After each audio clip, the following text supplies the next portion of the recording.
जय श्री कृष्ण। श्रीमद् भगवद गीता अध्याय 2 श्लोक 58।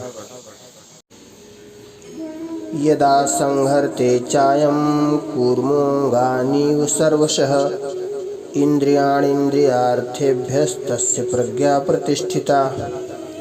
अर्थात जैसे कछुआ सब ओर से अपने अंगों को समेट लेता है, वैसे ही जब यह पुरुष इंद्रियों के विषयों से इंद्रियों को सब प्रकार से हटा लेता है, तब उसकी बुद्धि स्थिर है, ऐसा समझना चाहिए। यहाँ पर कछुए का दृष्टांत देने का तात्पर्य है कि जैसे कछुआ चलता है तो उसके 6 अंग दिखाई देते हैं, 4 पैर, 1 पूंछ और 1 मस्तक। परंतु जब वह अपने अंगों को छिपा लेता है तब केवल उसकी पीठ ही दिखाई देती है।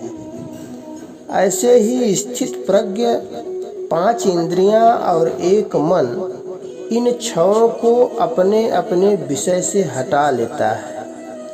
अगर उसका इंद्रियों आदि के साथ किंचित मात्र भी मानसिक संबंध बना रहता है तो वह स्थित प्रज्ञ नहीं होता।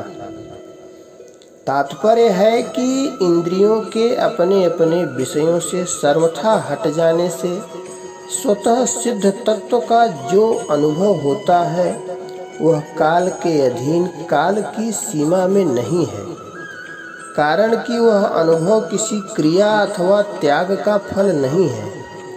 वह अनुभव उत्पन्न होने वाली वस्तु नहीं है। अतः यहाँ कालवाचक तदा पद देने की जरूरत नहीं है। इसकी जरूरत तो वहाँ होती है जहाँ कोई वस्तु किसी वस्तु के अधीन होती है। जैसे आकाश में सूर्य रहने पर भी आंखें बंद कर लेने से सूर्य नहीं दिखता और आंखें खोलते ही सूर्य दिख जाता है, तो यहाँ सूर्य और आँखों में कार्य कारण का संबंध नहीं है।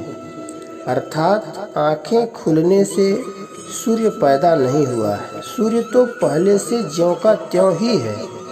आँखें बंद करने से पहले भी सूर्य वैसा ही है और आँखें बंद करने पर भी सूर्य वैसा ही है।